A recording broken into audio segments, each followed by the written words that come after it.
기사친구의 한미정입니다. 6번째 강의 전자계산기 구조에서 입출력 및 기억장치라는 부분을 시작하도록 하겠습니다. 목차부터 보시죠. 입출력 기능, 입출력에 대한 기능 장치들 한번 살펴보겠고요. 그 다음에 입출력 채널이 어떤 의미인지 채널에 대한 의미를 한번 살펴보도록 하겠습니다. 그 다음에 DMA라는 것이 나오는데요. 다이렉트 메모리 액세스라는 단어, DMA라는 단어가 나오는데 이 단어의 의미를 한번 살펴보고요. 그 다음에 인터럽트, 그 다음에 기억장치 이런 순으로 살펴보도록 하겠습니다. 자, 2003년부터 2005년도까지 몇 문제가 출제되었는지 출제 그 숫자 이렇게 보고 계시는데요. 자, 1회, 2회, 3회, 1회, 2회, 3회, 3회 뭐 이런 식으로 보셔야 되는데 보면 뭐 3문제, 2문제 꼭 이렇게 출제가 되고 있습니다. 최소한 뭐 2문제 정도, 3문제까지는 출제가 될 수 있는 그런 챕터입니다. 자, 입출력 기능입니다. 입출력 기능에서 이제 나왔던 문제들은요. 입력 장치의 종류를 묻는 그런 문제였습니다. 그래서 2003년하고 2001년도에 이렇게 출제가 됐었는데요. 입력 장치 중에서 맞는 것은 틀린 것은 뭐 이런 식으로 고르는 문제들이 주로 출제가 되고 있었죠. 자, 키보드하고 마우스는 여러분들 많이 아시는 내용이고요. OMR, OCR, MR, CR이 나왔는데 자, OMR부터 설명을 드리겠습니다. OMR 같은 경우에는요. 광학 마크 판독기입니다. 광학 마크 판독기. 자, 그래서 M이라는 것이 어떤 마크라는 의미예요. 그래서 옵티컬 마크 리더라는 뜻으로서 광학 마크 판독기라고 합니다. 그래서 M이라는 의미를 잘 생각해 두시고요. 이것들은 시험 답안지 OMR 카드 작성하세요 라는 말씀 많이 들어보셨을 겁니다. 시험 답안지 혹은 뭐 설문지 같은 거 이런 형식이고요. 그 다음에 OCR이라고 있습니다. OCR이라고 하는 것은요. 광학 문자 판독기입니다. 문자 판독기이기 때문에 문자 C의 의미를 문자로 캐릭터로 생각해 주시면 되거든요. 그래서 옵티컬 캐릭터 리더 이렇게 이해를 해 주시면 되겠습니다. OCR 같은 경우에는 문자를 읽어 드려야 되기 때문에 뭐 요금 청구서 같은 거 예를 들어서 이해를 해주시면 되겠고요. 그 다음에 MICR이 나옵니다.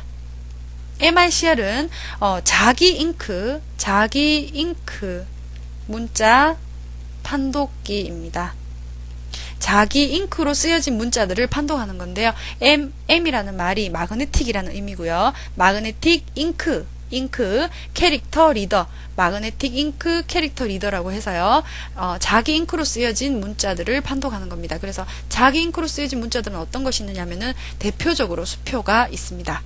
이렇게 해서 이해해 주시면 되겠고요. 그 다음에 디지타이저가 있는데 디지타이저는 평면 위에다가 있는 그런 그림들을 읽어드리는 장치로 그림을 읽어드리는 그런 입력 장치입니다. 그 다음에 스캐너가 나오는데 스캐너는 여러분들 많이 사용하시죠. 도형이나 그런 것들, 사진 같은 것들을 사진에 대한 정보를 스캐너 입력을 받아서 이제 파일이 생성되면 그 파일을 뭐 우리가 자격증 사진 같은 거, 증명사진 같은 거 업로드 시킬 때 우리가 스캐너 많이 사용을 합니다. 그 다음에 CIM이라는 것이 있는데 CIM은 마이크로필름 그 입력을 하는 장치인데요. C는 컴퓨터고요. C는 컴퓨터고 I는 인풋. M이라는 것은 마이크로필름이라는 의미입니다. 그래서 컴퓨터 인풋 마이크로필름 이 말인데요. 마이크로필름 안에 있는 정보를 이제 읽어드리는 그런 입력 장치입니다. 예, 그 다음에는 출력 장치 종류가 나오는데 출력 장치는 대표적인 것으로 이제 출제가 된 적은 없는데 제가 그냥 한번 입력 장치 나왔으니까 출력 장치도 한번 보는 겁니다. 프린터가 대표적인 출력 장치인데요. 자, 프린터 말고 뭐 플로터라는 것이 있습니다. 플로터라는 것은 우리 뭐 설계 도면 같은 거 있죠. 설계 도면 같은 아주 큰 거, 대형의 그런 것들을 출력시키는 그런 출력 장치입니다. 그 다음에 COM이 있는데 아까 CIM과 이제 반대되는 내용인데요. 마이크로필름 아웃풋이에요. O의 의미가 아웃풋이에요. 그래서 출력시키는 장치. 그래서 마이크로 필름에다가 출력을 시키는 그런 장치를 COM이라고 합니다. 그렇게 해서 이제 출력 장치는 뭐 헷갈리는 거, 플로터가 보통 뭐 입력 장치로 잘못 알고 계시는 분이 많으신데요. 플로터는 출력 장치다라는 거 말씀드리고요. 일단은 넘어가도록 하겠습니다. 자, 입출력 채널입니다. 입출력 채널 이 부분에서는 우리가 그 출제가 아주 많이 된 거를 보실 수가 있습니다. 그래서 채널이 무엇인지 꼭 알고 넘어가 주셔야 되는데요. 자, 입출력 채널에서 그 이만큼 많이 출제가 됐기 때문에 중요하다는 거 다시 한번 말씀드리고요. 입출력 장치와 주기억 장치입니다. 입출력 장치와 주기억 장치 사이에 위치하는 것이 입출력 채널입니다. 채널이라는 의미가 입출력 장치와 주기억 장치 사이에서 어떤 그 효율적으로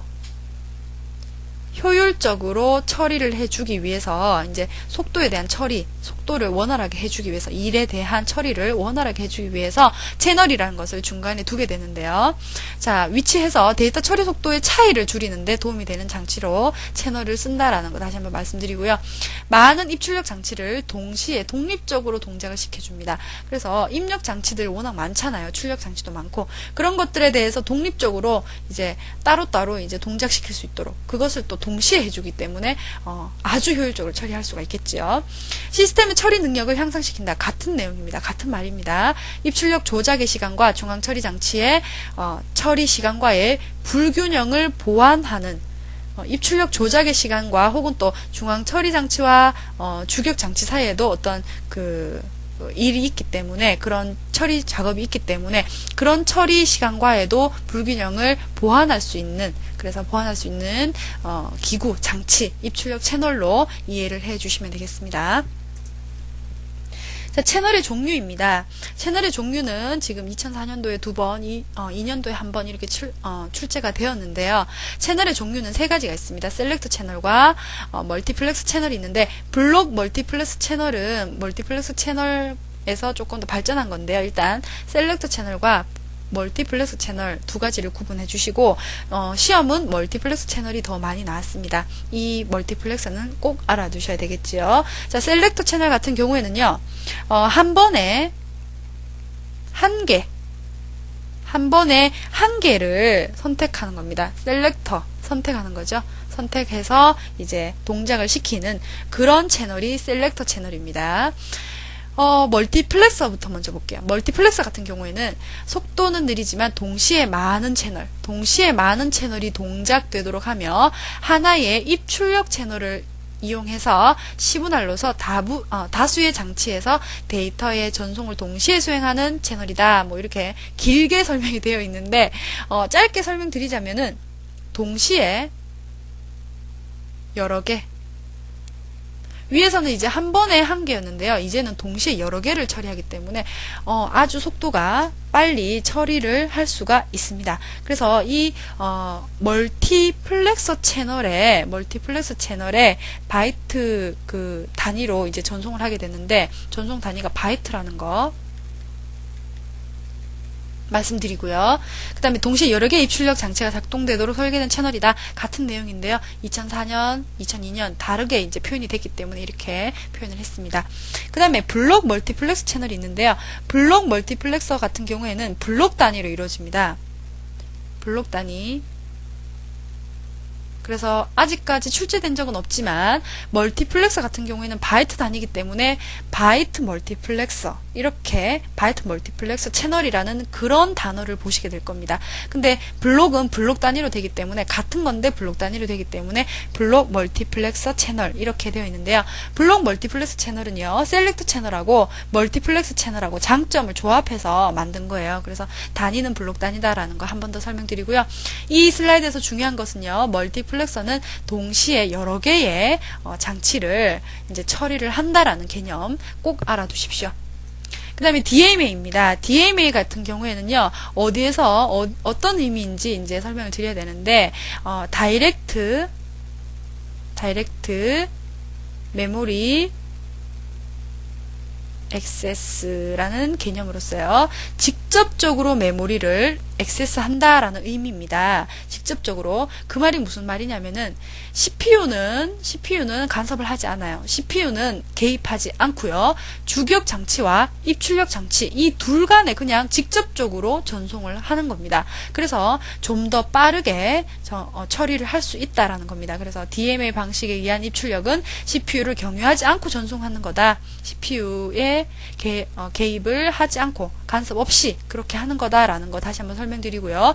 고속으로 아주 빠르겠죠. 그래서 대량의 데이터를 전송하는 방법입니다. 자, 그 다음에는 interrupt입니다. 자, interrupt 같은 경우에는요, 그 단어 자체를 이해를 해 주셔야 되는데, 그 의미 자체가 2004년, 2001년도에 이렇게 출제가 됐습니다. 시스템에 예기치 못한 일이 발생했는 거예요. 근데, 이 그 시작점부터 끝 지점까지 일을 이렇게 수행을 하고 있습니다. 쉽게 예를 들면, 집에서 학교까지 이제 등교를 하는 거죠. 학교까지 걸어가다가 중간쯤 갔는데 배가 너무너무 아픈 거예요. 배가 너무너무 아파요. 그러면 중간에 예기치 못한 일이 발생한 겁니다. 예기치 못한 일. 그런 것들을 인터럽트라고 얘기를 합니다. 시스템에서 예기치 못한 일이 발생을 했을 때 그 부분을 인터럽트라고 합니다. 그것을 제어 프로그램에다가 알려가지고 CPU가 지금 이 작업을 하고 있는 와중에 이런 작업을 계속 진행시키고 있는 중에 이제 인터럽트가 발생했기 때문에 이 인터럽트부터 먼저 처리하도록 우리가 집에서 학교까지 학교 가는데 그 배가 너무 아프면 화장실부터 찾아서 볼일을 봐야 그 다음에 이제 학교로 갈 수 있는 작업을 계속 계속 진행을 해 나갈 수 있겠죠. 그것과 같은 의미로 CPU가 하던 일을 멈추고 다른 작업을 처리할 수 있도록 하는 방법을 인터럽트 처리 방법이라고 합니다. 일단 인터럽트라는 그 말 자체는 예기치 못한 일 이렇게 이해를 해주시면 되겠습니다. 그 다음에 그런 인터럽트들 중에서도 이제 여러 가지 종류가 나오는데요.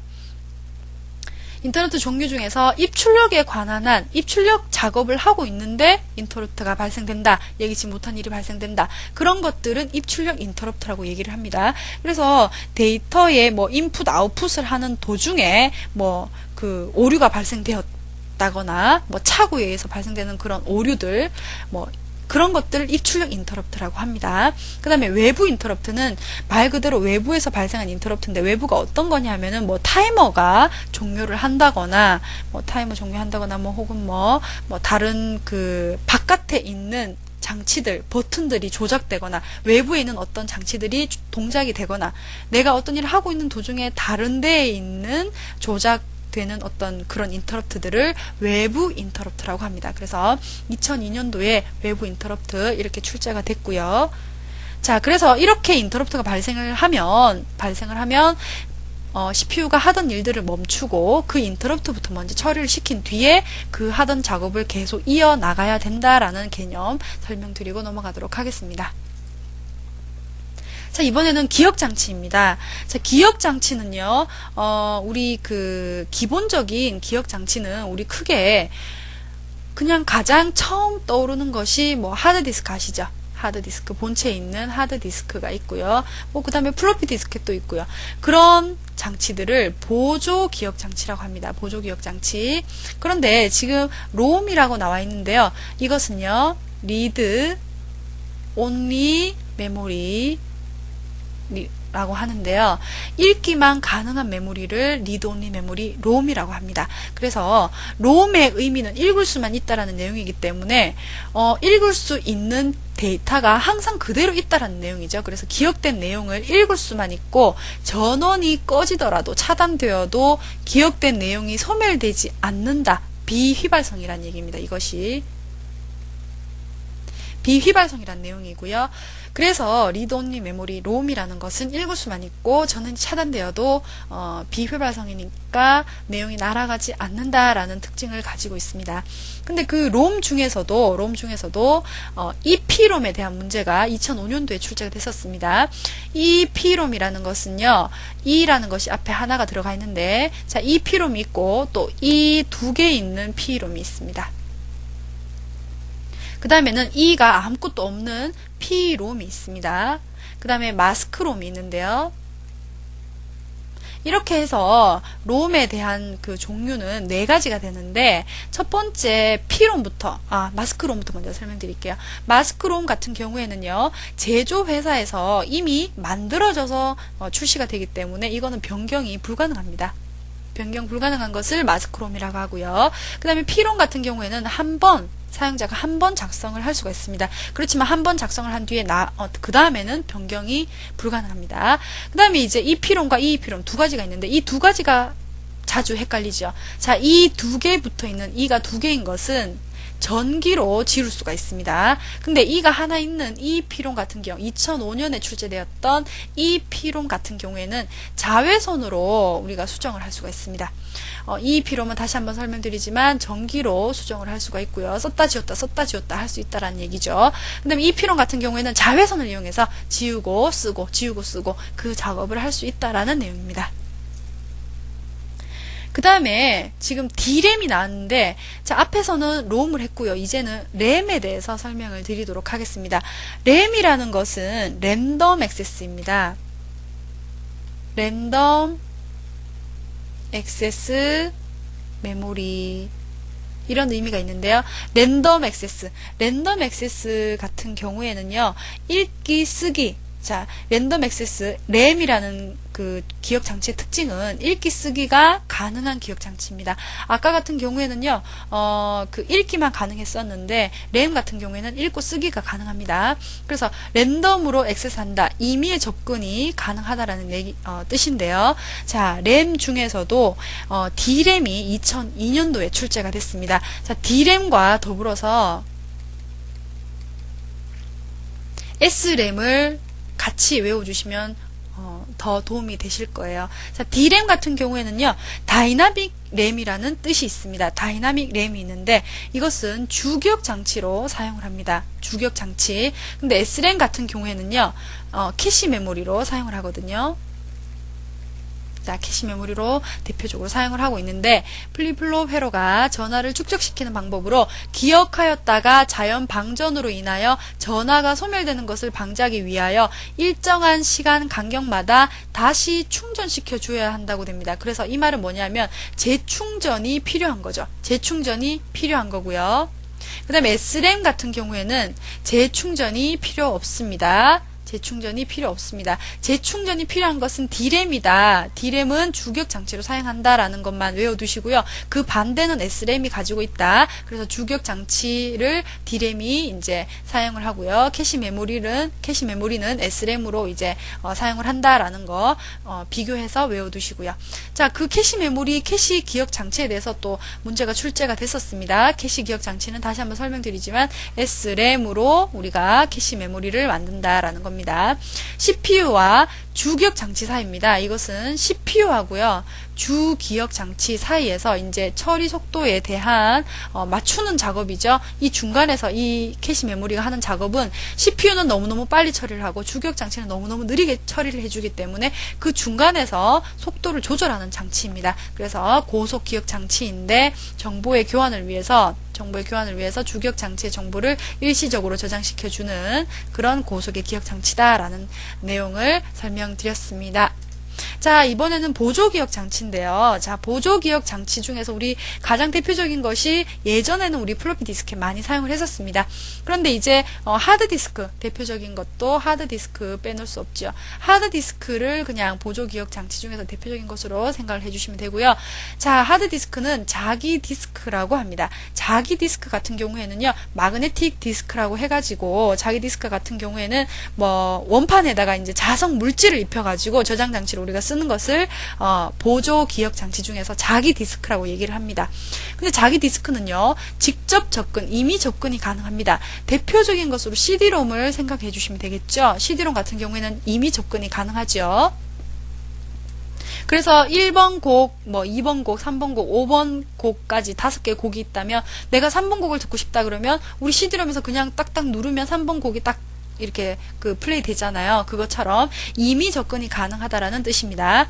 그 다음에 실린더라는 얘기가 나오는데요. 실린더 같은 경우에는 각 디스크에 같은 트랙끼리 모여 있는 겁니다. 같은 트랙끼리. 그림을 그려서 잠깐 설명을 드리면요. 하드디스크는 이런 원통 모양이라고 생각을 해주시면 됩니다. 원통 모양. 근데 이 하드디스크 같은 경우에는요, 속이 꽉 차 있는 원통 모양 그대로를 생각해 주시면 됩니다. 그런데 이 원통 그 모양인데 실린더라는 얘기는요, 각 디스크에서 같은 트랙이래요. 같은 트랙이란 얘기는 이 그 원의 가장 중심이 되는 이 중심점에서 그 반지름의 길이가 같다라는 얘기죠. 반지름의 길이가 같다. 그러면 이렇게 원이 그려지겠죠. 그래서 하나만 이 디스크에 한 한 장, 한 장, 이렇게 한 장 한 장들이 다 빽빽히 모여서 원통 모양을 하고 있는데, 한 장만 떼서 생각을 한다면 이 동심원에서 같은 위치에 있는 트랙들, 이 트랙들을 한 장 한 장씩 다 모아 놓은 거예요. 그러면 첫 번째 장에서 제일 마지막에 있는 원이 트랙이 만나졌다면 그 다음 장, 두 번째 장에서도 마찬가지 그 원에서 같은 반지름을 가지고 있는 이 원에 대한 트랙에 대한 정보가 나오겠죠. 설명드리겠지만 트랙이란 말은 지금 여기서 빠졌는데, 트랙은 지금 동그란 이 부분을 트랙이라고 합니다. 트랙 경기, 운동회 할 때 트랙 경기, 트랙 달리기 이런 거 많이 들어보셨죠? 이 동그란 것을 트랙이라고 하는데요. 자, 그래서 이 트랙과 이 트랙은 반지름이 같은 거예요. 그런데 지금 이런 한 장 한 장들이 모여서, 한 장 한 장들이 다 모여서 100장이 모였다고 칩시다. 그러면 그것을 하나로 묶으면 한 장 한 장 한 장 한 장 이렇게 다 모이면 나중에는 이런 원통 모양이 되는 겁니다. 그래서 한 장 한 장들의 이런 트랙들을 모아 놓은 것을 실린더라고 하는데, 그러면 같은 트랙들만 모아 놓았기 때문에 이 원통 모양만 따진다면 가장 밖에 있는 이 껍데기 부분만 딱 떼어서 밖으로 다 가지고 가면 어떻게 될까요?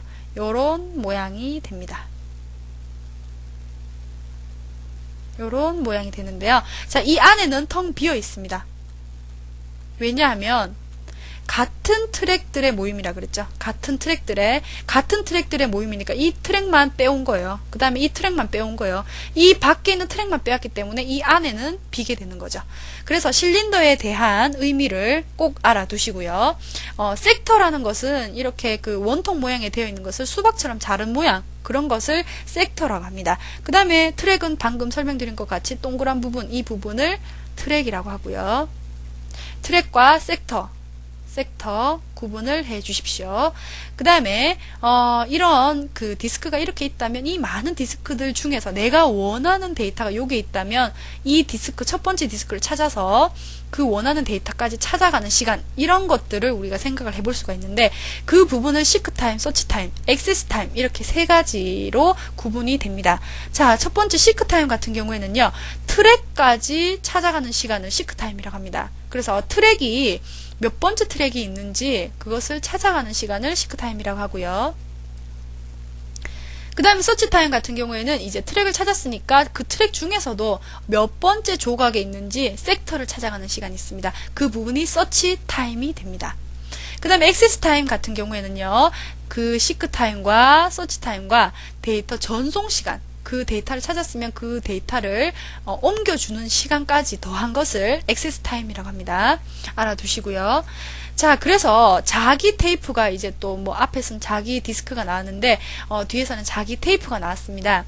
자, 자기 테이프 같은 경우에는요, 아까는 그 CD롬을 생각하라고 말씀드렸는데, 이번에는 테이프인데 그 비디오 테이프 있죠. 비디오 테이프, 우리 비디오 테이프 많이 빌려보는데, 비디오 테이프 우리 그 손님들이 다 보고 난 뒤에 테이프 가게 갖다 놓으면 주인들은 다시 앞에 돌려놓죠.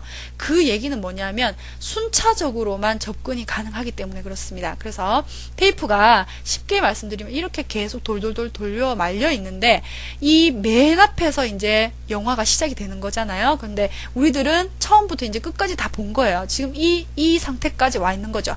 그런데 다음에 빌려볼 손님들은 맨 처음부터 봐야 되기 때문에 다시 다 돌려놓는 작업, 그 감는 작업이 필요한 겁니다. 그래서 순차 접근, 순서대로 접근하는 것만 가능한 겁니다. 그래서 CD롬 같이 탁탁 누르면 그 플레이 되는 이미 접근이 불가능하고 순차적으로만 접근이 가능하다라는, 그래서 시간이 많이 걸린다는 그런 특징을 가지고 있습니다. 자, 논리 레코드, 물리 레코드가 나오는데요. 자, 논리 레코드 같은 경우에는 그 레코드라는 단어가 어떤 거냐면요, 우리 반에 5명의 학생이 있어요. 그래서 A라는 학생은 키가 150이고요. 몸무게가 20kg입니다. 자, 그 다음에 B라는 학생은 170이고요. 50kg의 몸무게를 가지고 있습니다. C라는 학생은 160이고요. 60kg의 몸무게를 가지고 있습니다. 그 다음에 D라는 학생, F라는 학생, 그럼 6명이네. 6명으로 고치겠습니다. 그러면 A, B, C, D, E, F, 키 110에 10kg, 130에 20kg, 140에 30kg. 말도 안 되는 몸무게지만 참 이렇게 해서 A부터 F까지 6명에 대한 정보가 있습니다. 이렇게 그 데이터들에 대한 정보를 하나하나에 대한 우리 한 명 한 명에 대한 데이터들을 이렇게 하나의 레코드로 이렇게 구분을 하는데 요것을 레코드라고 하는데요. 자, 이 레코드가 논리 레코드라고 합니다. 논리 레코드인데 이 논리 레코드를 이제 쭉 이어져 있는 이런 기억 장치 하나하나씩 이렇게 저장을 하는 거죠. A 저장하고, 그 다음 B라는 레코드 저장하고, C라는 레코드 저장하고, D 저장하고, E 저장하고, F 저장하고, 이렇게 6개를 저장을 하는데, 논리 레코드를 이렇게 바로바로 저장을 할 때, 그 사이에 공백을 줍니다. 그 공백을 IRG라고 하거든요. IRG라고 하는데, I라는 것은 인터입니다. R은 레코드, 그 다음에 G는 갭이라고 합니다. 그래서 그 중간중간에 공백 부분을 IRG라고 하는 것을 중간에 삽입을 하는데요. 그 공백을 IRG라고 하는데 그 사이사이에 IRG를 넣고 또 사이사이에 IRG를 넣고 또 사이사이에 IRG를 넣고 이런 식으로 그 저장을 하는 방법을 보여드리고 있고요. 그 다음에 물리 레코드라는 것이 있는데 물리 레코드 같은 경우에는 블록이라고 합니다. 블록이 뭐냐면요. 이 A150, 20이라는 이 레코드 자체를 R1이라는 이름으로 블록화시켜서 그냥 R1으로 그냥 저장을 해버리는 겁니다. 그래서 A는 R1, B는 R2, C는 R3, D는 R4, R5, R6 이렇게 블로킹 시킨 겁니다. 그래서 A150, 20을 R1으로 이렇게 저장시켰으니까 R1은 블로킹 된 것을 R1이라고 하고요. R1, R2, R3를 또 하나의 블록으로 또 묶은 거예요. 그러면 더 그 큰 사이즈를 하나로 또 묶은 것이 되겠죠. 그래서 이 하나로 묶은 것을 블록이라고 합니다. 블록. 그래서 물리 레코드를 블록이라고 얘기를 하는데 이런 블록들도 또 3개를 또 이렇게 뭉쳤죠. 이렇게 뭉친 것들을 블록이라고 하는데 블록과 블록 사이에는 이번에는 I, B, G라는 것을 입력합니다. 이번에도 여기는 또 I, B, G. G라는 것은 갭이기 때문에 어떤 공백을 집어넣는다라고 생각해 주시면 됩니다. 그래서 I, B, G라는 것은 인터 블락 갭이라고 해서 블락 사이에 어떤 갭을 집어넣는다라는 얘기고요. 자, BPI라는 그 단위가 있는데 1인치 안에 얼마나 많은 문자가 기록되었는지라는 것을 자기 테이프 안에서 우리가 쓸 수 있는 단위고요. 알아두시고요. 그 다음에 블록화 인수라는 단어가 있는데 블록화 인수라는 것은 물리 레코드 안에다가 논리 레코드 수가 몇 개가 들어갔는지, 얼마나 좁게 들어갔는지, 얼마나 뭐 허전하게 들어갔는지, 많이 들어갔는지 적게 들어갔는지 그런 것을 블록화 인수라고 합니다. 그 다음에 블로킹은 아까 설명드린 것 같이 방금 위에서 A150, 20이란 이 레코드 자체를 R1으로 그냥 줄여서 블로킹 시켜서 그래서 저장을 시킨 겁니다. 그래서 자기 테이프 장치에서 보다 많은 데이터를 저장할 수 있고요. 처리 속도도 빨리 할 수가 있습니다. 왜냐하면 R1, R2, R3 이렇게 집결해서 이렇게 모아놨죠. 그래서 더 빨리 축약해서 더 빨리 찾아갈 수 있다라는 그런 장점으로 생각을 해주시면 되겠습니다. 자기 디스크 앞쪽에서 했었는데 이 부분은 기출문제에서 나왔던 부분을 따로 모아놓은 겁니다. 자, 자기 디스크 장치를 한번 보시고요. 자, 실제 사용면에 어떤 그 특징이 있냐면요. 아까 그 동그란 자기 디스크가 이렇게 여러 장 모여서 하나의 원통 모양을 하고 있습니다. 라고 설명을 드렸었는데 총 디스크 장수가 만약에 여기서 그린 것과 같이 4장이라고 친다면 4장이라고 한다면 앞과 뒤에 우리가 저장을 할 수가 있기 때문에 곱하기 2를 하면 돼요. 그런데 문제는 제일 위에 있는 윗면하고요. 제일 아래에 있는 이 면, 제일 바닥에 있는 그 면이죠. 이 2개는 쓸 수가 없어요. 사용할 수가 없기 때문에 빼줘야 됩니다. 그래서 2를 나중에 빼줘야 되는 작업 알아두시고요. 자, 문제가 이렇게 나왔습니다. 6장으로 구성이 되었는데 기록할 수 있는 면이 몇 개인가? 그 말은 6 곱하기 2를 해서 나중에 2를 빼야 된다는 얘기죠. 그래서 정답은 10이 되겠습니다. 자, 그 다음에 트랙 수와 실린더 수를 얘기를 해주고 있는데 아까 앞에서 실린더가 어떤 것인지 실린더만 딱 얘기를 해준다면 이렇게 해서 실린더는 원통 모양이 안에 알맹이는 딱 빼고요. 딱 빼고 밖에 있는 안에 아무것도 없는 텅 비어 있는 원통만 딱 그려서 실린더입니다 라고 말씀을 드렸었거든요. 왜냐하면 중간에 있는 이 지점에서 반지름이 모두 같은 것끼리를 모두 모아놨기 때문에 그 실린더 수를 트랙 수로 생각을 한 겁니다. 그래서 같은 거리에 있는 트랙 수의 개수가 그 실린더 수하고 같다라는 내용입니다. 트랙의 숫자는 몇 개인데 실린더 수는 몇 개이다. 그래서 그 트랙의 숫자를 알 수가 있는 겁니다.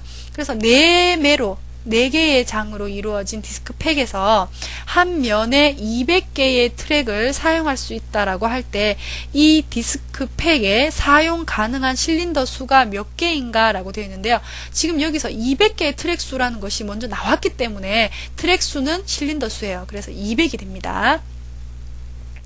그 다음에 액세스 시간입니다. 액세스 시간은요, 기억 장치에서 데이터를 꺼내거나 주변 기기에서 데이터를 얻는 데 요하는 시간으로서 데이터를 요구하는 명령을 실행한 순간부터 데이터가 지정된 장소에 넣어지는 순간까지 소요되는 시간을 액세스 시간이라고 하는데, 앞쪽에서 설명을 드렸었습니다. 시크 타임과 서치 타임과 전송 시간까지 더한 것을 액세스 시간이라고 한다라고 설명을 드렸습니다. 그 다음에 주요 구성 요소, 디스크, 당연히 디스크는 당연히 있는 거고요. 그 다음에 헤드라는 것이 있는데, 헤드라는 것은 실제 정보를 저장하고 삭제하는 저장된 정보를 읽을 수 있는 그런 장치를 헤드라고 합니다. 헤드. 그 다음에 액세스 암이라고 하는 것은요, 그 헤드를 떠받치고 있는 이런 긴 이런 그 긴 막대라고 생각하시면 돼요. 이 암에 뒤에는 이제 헤드가 붙어 있는데, 이 헤드가 각각의 디스크에서 읽고 쓰고 삭제하고 저장된 정보를 읽고 이런 식으로 실제적으로 일을 하는 부분 헤드가 되고요. 그 다음에 액세스 암은 이런 긴 토막, 나무 토막이라고 생각하시면 되겠습니다. 그 다음에 트랙에 대해서는 앞쪽에도 설명드렸지만 3년도, 2년도, 1년도 이렇게 또 출제가 됐었네요. 원형판의 자기 디스크 장치에서 하나의 원으로 구성된 기억 공간으로서 원판형을 따라서 동심원으로 나눈 것, 그래서 동그랗다, 어떤 원판이다, 동심원이다 이런 개념이 들어가면 무조건 트랙이고요. 이 원판을 나눈 것이 이렇게 수박같이 생긴 것이 섹터라고 설명을 드렸습니다. 예, 이렇게 해서 입출력 및 기억 장치 여기서 마치도록 하겠습니다. 수고하셨습니다.